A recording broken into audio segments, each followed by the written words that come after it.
Bismillahirrahmanirrahim. Assalamualaikum warahmatullahi wabarakatuh. Waalaikumsalam warahmatullahi wabarakatuh. Alhamdulillahirabbil alamin wa bihi nasta'in ala umuri dunya waddin. Wassalatu wassalamu ala asyrafil anbiya wal mursalin wa ala alihi wa ashabihi ajmain, amma ba'du.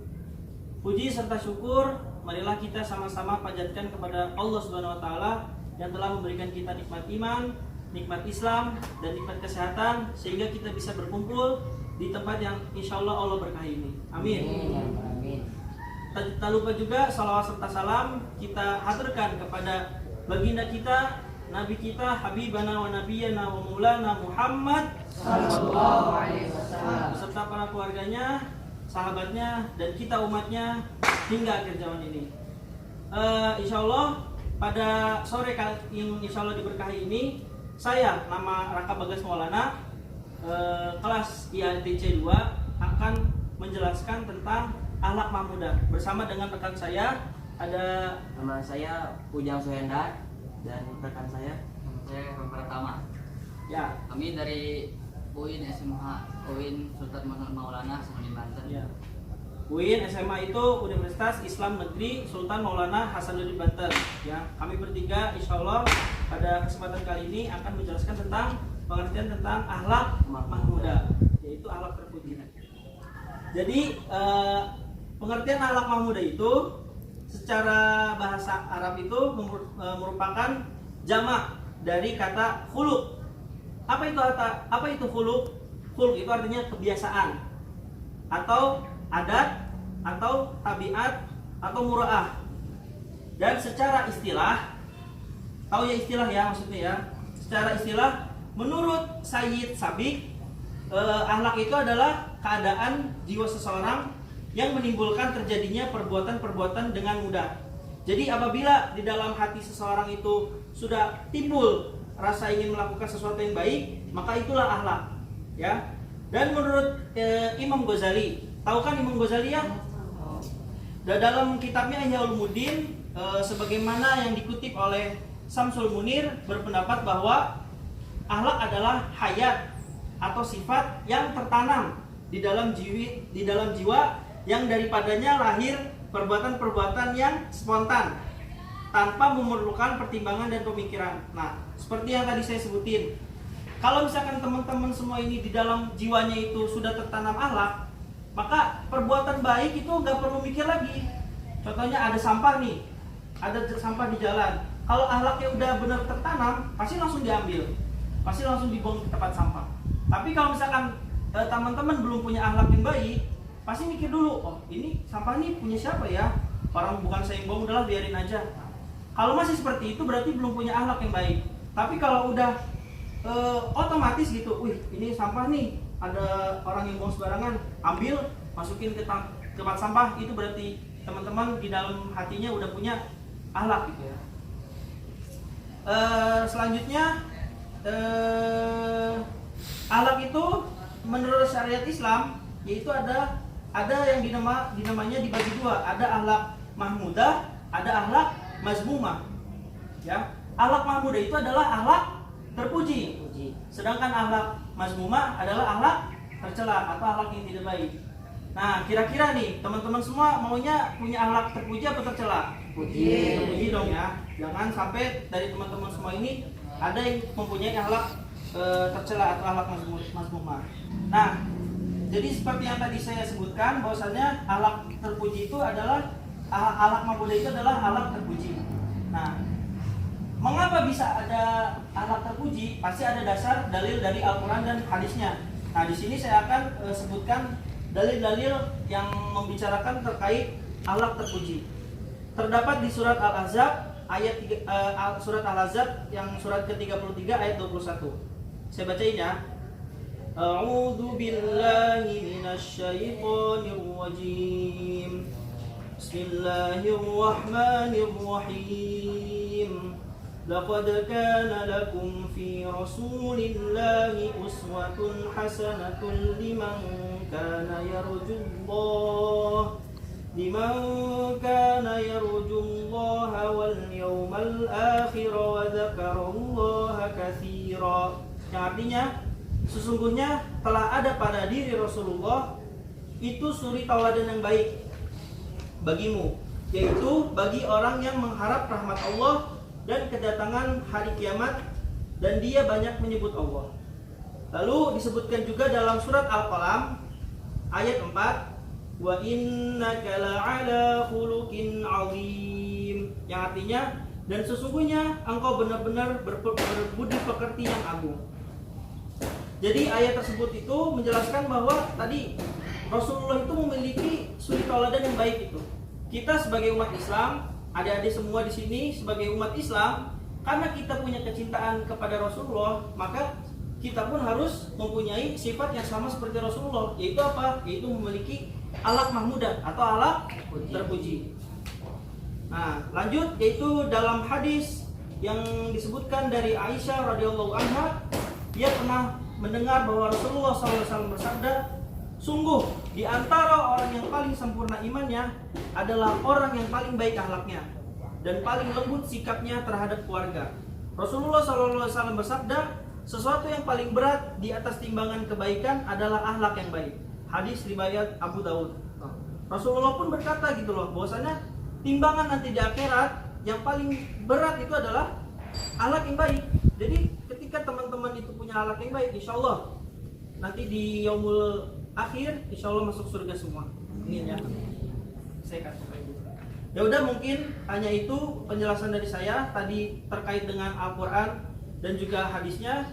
Silakan dilanjutkan kepada Kak Ervan.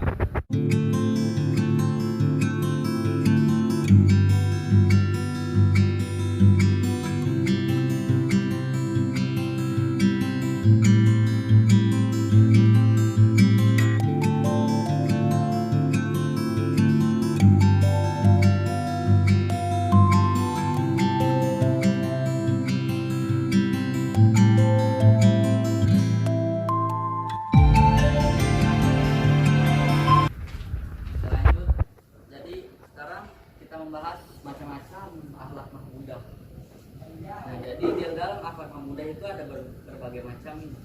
Yang pertama husnuzon, yang kedua zikrullah, tawakal. Jadi pertama husnuzon. Apa itu husnuzon? Husnuzon itu baik sangka, yang artinya baik sangka, dan dalam bahasa Arab itu bahasanya, dalam bahasa Arab berasal dari husnu yang artinya baik, dan azan yang berarti prasangka. Nah, jadi husnuzon itu kan berasal dari kata Arab, jadi dua kata, jadi berprasangka baik. Nah, jadi kayak gimana sih berprasangka baik itu? Nah, prasangka baik itu kita, misalnya kamu nggak tahu dia puasa apa enggak. Nah, dia habis dari dapur misalnya kan, dari dapur tuh, kamu berprasangka baiknya, oh dia dari dapur habis beli apa gitu ke dapur gitu, itu namanya husnuzon itu. Nah, jadi akhlak itu sangat penting sih daripada ilmu, kan al adabu fawqal ilmi, akhlak itu lebih tinggi daripada ilmu. Percuma kamu adik-adik semua punya ilmu tinggi tapi nggak punya akhlak, percuma. Ilmu itu nggak berguna, yang berguna itu akhlak. Kita takdim kepada guru, alladzi lam yukrismu takdiman wala takriman itu. Jadi kita takdim kepada guru, sebaik-baiknya kita akhlak kita yang dimainkan. Allah itu tidak melihat hambanya dari ilmu, oh dia punya ilmu tinggi nih, enggak, Allah itu melihat dari ketakwaan, ilmu ada berlaku seseorang bagaimana, kepada yang tua lebih baik apa tidak, kepada yang tua ngelunjak apa enggak gitu kan rasanya mah. Jadi janganlah berakhlak yang zalim kepada orang yang lebih tua, apalagi kamu lebih tua misalnya, ngomongnya nggak senonoh gitu, maksudnya sembarangan ngomongnya kayak, oh lu gini gitu kan, nggak boleh seperti itu. Itu namanya akhlaknya bukan akhlak yang termasuk akhlak mahmudah, itu akhlak mazmumah. Nah, akhlak yang tercela. Kan Nabi Muhammad, nabi kita kan diturunkan oleh Allah Subhanahu wa taala ke bumi untuk menyempurnakan akhlak. Innama bu'istu liutamima makarimal akhlak itu. Nah jadi akhlak itu Allah Rasulullah Shallallahu Alaihi Wasallam ke bumi bukan untuk apa namanya kayak menambah ilmu gitu, pengetahuan, enggak, menyempurnakan akhlak seseorang yang dulu zaman jahiliyah, yang dimana orang-orang nggak tahu itu yang namanya akhlak apa. Nah semenjak datangnya Nabi Muhammad ke bumi, nah di situ baru akhlak-akhlak terpuji. Nabi Muhammad itu dicontoh kayak Nabi Muhammad, kayak sahabat-sahabat Nabi Muhammad mencontoh nabinya, seperti kayak minum itu nggak boleh berdiri, apalagi pakai tangan kiri. Udah berdiri pakai tangan kiri lah. Contoh nabinya, seperti kayak minum itu nggak boleh berdiri, apalagi pakai tangan kiri. Udah berdiri pakai tangan kiri lagi, itu double itu. Kayak gini, ya gitu pokoknya. Kamu juga pernah kan pasti? Ya saya juga pernah. Jadi makan nggak boleh sambil jalan. Wih udah kayak kuda makan sambil jalan tuh. Wih enak banget makan sambil jalannya kan. Kencing apalagi kencing itu nggak boleh sambil berdiri, sama kayak perempuan. Kita kencing, kamu udah belajar kan? Udah belajar belum? Ya. Udah kencing itu nggak boleh berdiri, harus jongkok. Kenapa? Biar ketika kita mau wudhu itu air kencing kan seperti kalau berdiri ya, kayak air mancur gitu kan. Nah, jadi itu kan kena celana kan kita nggak tahu. Nah iya, jadi lebih baik itu kencing kita jongkok, itu adab namanya. Dan ketika kita membaca Quran, ketika kita membaca Quran, terus alangkah baiknya memakai baju lengan panjang, memakai wangi-wangian, kalau bisa bersiwak. Makan nggak boleh sambil jalan. Wih udah kayak kuda makan sambil jalan tuh. Wih enak banget makan sambil jalannya kan. Ketika kita membaca Quran, ketika kita membaca Quran, terus alangkah baiknya memakai baju lengan panjang, memakai wangi-wangian, kalau bisa bersiwak, itu sunnah gitu. Jadi saya dapat dari guru saya begitu, disuruh gitu. Jadi nggak boleh pakai Quran nih, pakai lepis misalnya, pegang Quran, itu nggak ada adabnya itu sama Quran. Jadi harus menghormati Al-Quran. Bagaimana kan Al-Quran itu kan firman Allah. Jadi kita harus menghormatinya sebaik-baik mungkin. Jangan kita bawa Quran gini, bawa Quran udah kayak bawa buku gini nih. Wih, itu bukan buku, itu Al-Quran. Al-Quran tuh bawanya begini, nggak boleh begini gue sama pakai pantep dong ini. Nah jadi itulah akhlak anak muda. Terus yang kedua zikir, kita berzikir, banyak zikir, apalagi bulan puasa, bulan Ramadan bu. Subhanallah kayak pahalanya berzikir. Nah apa itu tawakal? Nah menurut Imam Al-Ghazali, sebagaimana dikutipkan kata tawakal asal dari kata wikalah, yang artinya menyerahkan atau mewakilkan. Jadi tawakal adalah menyerahkan segala urusan kepada Allah. Jadi kita bertawakal, kita menyerahkan udahlah, mau gimana, mau ke depan kita mau makan mau enggak, terserah kepada Allah. Itu namanya tawakal. Kita mau buka puasa nih, aduh nggak punya duit, udah pengen buka puasa nggak pakai apa-apa, udah tawakal aja sama Allah. Nanti juga ada yang ngasih gitu kan, ada rezeki mah kan Allah yang ngatur. Kita mah terima beres saja, kita cuma berdoa, zikir kepada Allah gitu. Firman Allah Subhanahu wa taala dalam Al-Qur'an, Quran surat Al-Imran ayat 159. Fabima rahmatin minallahi linata lahum walau kuntum faddan ghalidul qalbi lanfaddu min hawlik fa'fu anhum wastaghfiru lahum wasawirhum bil amr fa idza azamta fatawakkal 'ala Allah innallaha yuhibbul mutawakkilin. Innallaha yuhibbul mutawakkilin tuh. Sesungguhnya Allah mencintai orang yang bertawakal. Ibu cinta. Jadi di sini yang harus pikir tiap malam nih tahajud bisa lah 30 mah pikir subhanallah 30 bisa kan 30 mah itu. Jadi itulah yang namanya tawakal. Nah terus habis itu harus jujur, nggak boleh bohong. Siapa yang kini bohong? Nggak apa-apa, saya juga pasti bohong. Nah jadi itu memang wajar manusiawi. Yang bohong itu kan bahasa Indonesianya. Kalau bahasa Arabnya azab. Nah, lawan kata adab itu sidik, jujur. Nah, di sini jujur. Sidku atau sidik berasal dari kata sodako yang artinya benar. Nah, terus yang terakhir jujur ada diri sendiri, diri sendiri aja harus jujur, apalagi sama orang lain. Itu disebutkan pula jujur dalam keputusan. Seorang muslim jika memutuskan sesuatu yang harus dikerjakan, hendaklah tidak ragu-ragu meneruskannya sehingga selesai. Nah, kerja itu boleh setengah-setengah. Katanya nanti mitosnya dapat istrinya setengah. Gitu kan, dapat istrinya setengah. Makanya kalau nyapu, misalnya nyapu nih, wah, biarlah setengah aja, nanti setengahnya lagi mah gampang. Gitu. Bijaksana dalam bahasa Arab disebut fatwana, artinya kecerdikan kembali kayak Cerdas. cerdas. Orang yang bijak tuh artinya orang yang cerdas berarti. Nah, orang yang bijak, orang yang cerdas. Belum tentu orang pintar itu cerdas. Kalau orang cerdas pasti pintar, gitu aja.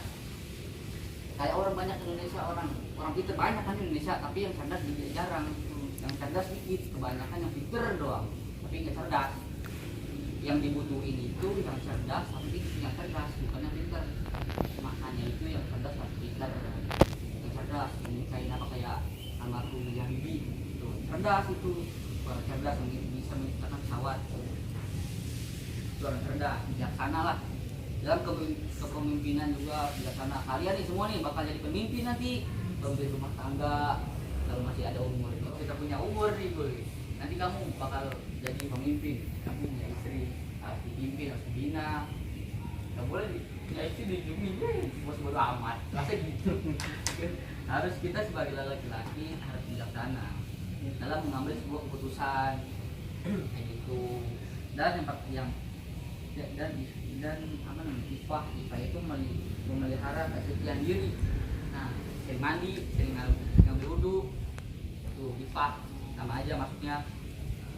Ifah adalah mengangkat hawa nafsu dari angkara murka. Jadi kita ifah itu kayak misalnya pengen maksiat nih, harus kita lawan. Kita mau maksiat mau ngapain lah, misalnya mau ke asrama cewek masuk gitu kan, janganlah nanti ketahuan sana. Itu ifah, itu memelihara diri dari suci. Kita suci, kita aja lahir suci, masih balik lagi ke Allah nggak suci. Itu jadi jangan salah pergaulan. Itu nanti maksudnya nggak benar. Makanya gaul itu harus sama orangnya. Misalnya kita nih istilahnya begini, kita gaul sama orang yang jual minyak wangi, kita deketin kan, nah itu pasti kita kecepretan tuh wanginya. Daripada kita gaul sama misalnya berteman sama orang yang dari besi, ini yang bikin buat pedang gitu ya, yang dipanasin besi terus dipukulin berpalu. Nah itu nanti kita kecepatan panasnya gitu. Jadi ya seperti itu, ingat Pak, kita pergaulan, makanya jangan salah pergaulan, harus pergaulan.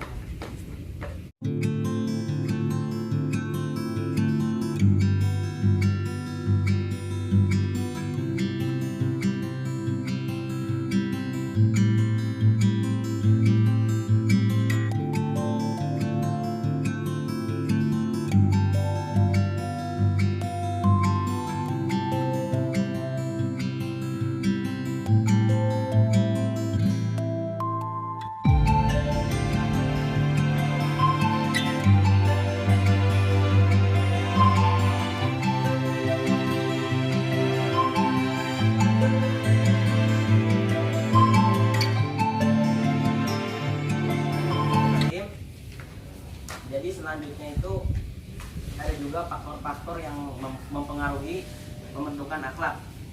Yang pertama itu ada insting. Apa sih insting itu? Insting itu naluri, yaitu sikap atau tindakan. Insting itu merupakan tabiat yang dibawa manusia sejak lahir. Jadi insting itu sejak lahir itu sudah ada. Dan para psikologi menjelaskan bahwa insting itu berfungsi sebagai motivator penggerak yang mendorong lahirnya tingkah laku.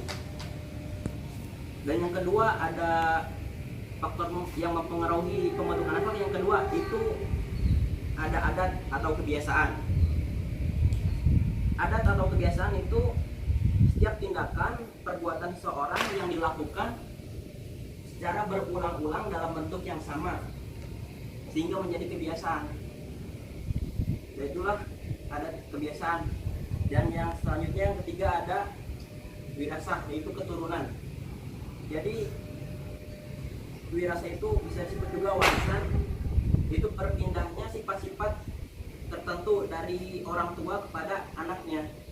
Kan ada peribahasa menyebutkan itu buah tidak jauh, buah jatuh tidak jauh dari pohonnya. Nah, itulah sifat-sifat asasi anak merupakan pantulan dari ayahnya.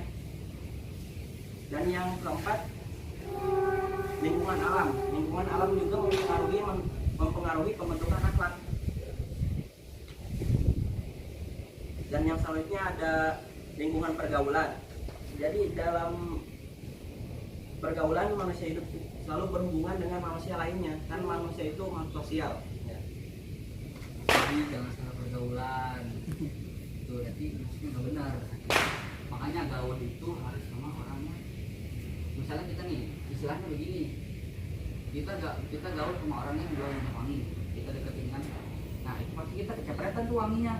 Daripada kita gaul sama misalnya berteman sama orang yang dari besi, maksudnya yang dibuat buat pedang gitu ya, yang dipanasin besi terus dipukulin pakai palu. Nah ini nanti kita kecepatan panasnya gitu. Jadi ya seperti itu, ingat Pak Izam, pergaulan, makanya jangan salah pergaulan, harus pergaulan. Dan yang selanjutnya, untuk membentuk akhlak seseorang itu diperlukan proses yang tertentu. Di antaranya tuh yang pertama bisa melalui keteladanan atau kedua uswah. Orang tua dan guru yang bisa memberikan keteladanan perilaku baik kepada anak murid hanya masing-masing. Maka biasanya orang tua itu akan ditiru oleh anak murid-muridnya. Dan yang kedua ada melalui taklim atau pengajaran. Belajarlah seperti di ruang kelas.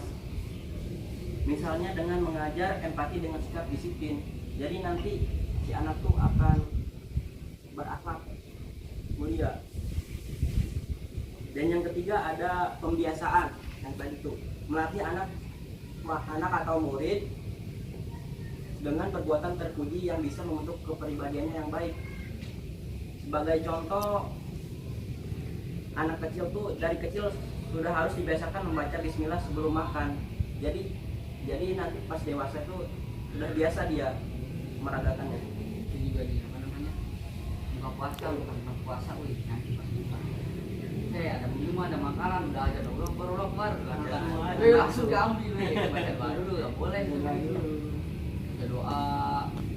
Nggak kayak sekarang yang lagi kayak dulu itu dia mah doa buka puasa baru ya. Udahlah, Allah maha kasumpa. Ya Allah suka aja, kalau nggak sanggup mah.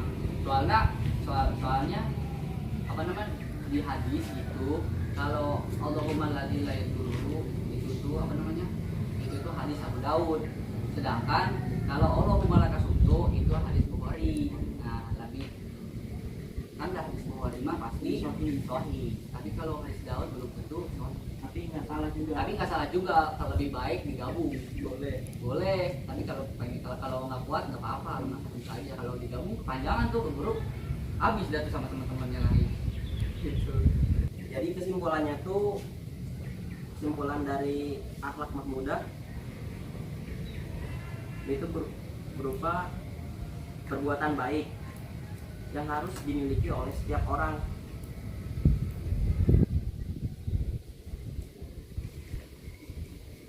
Dijelaskan pula, menjunjung tinggi akhlak mahmudah dapat menghubungkan kualitas kemauan seseorang, bobot amal seseorang, dan jaminan masuk surga. Jadi yang memiliki akhlak mahmudah itu dijamin masuk surga. Seperti yang ditegaskan oleh Rasulullah SAW, beberapa contoh perilaku yang mencerminkan akhlak mahmudah adalah Rasulullah itu memiliki akhlak kejujuran, ikhlas, dan tawadu. Masing-masing tersebut terdapat dalam diri Rasulullah. keberuntungan selamat di dunia dan akhirat. Pasti yang memiliki akhlak pemuda itu akan selamat dunia akhirat. Perilaku yang mulia ini ditekankan karena di samping akan membawa kebahagiaan bagi individu, pasti akan bahagia orang yang memiliki akhlak yang mulia, dan sekaligus membawa kebahagiaan bagi masyarakat sekitarnya. Dengan kata lain, bahwa akhlak utama yang ditampilkan seseorang dan manfaatnya untuk diri kita masing-masing dan untuk semua. Nah, jadi benar-benar di dalam maksudnya Syekh Ibnu Athaillah di dalam kitab kita mengatakan waqula qaulan layyina. Nah, artinya berkatalah kamu yang lemah lembut pada yang tua. Nah, kamu pada yang lebih tua ngegas, kamu ngegas kan?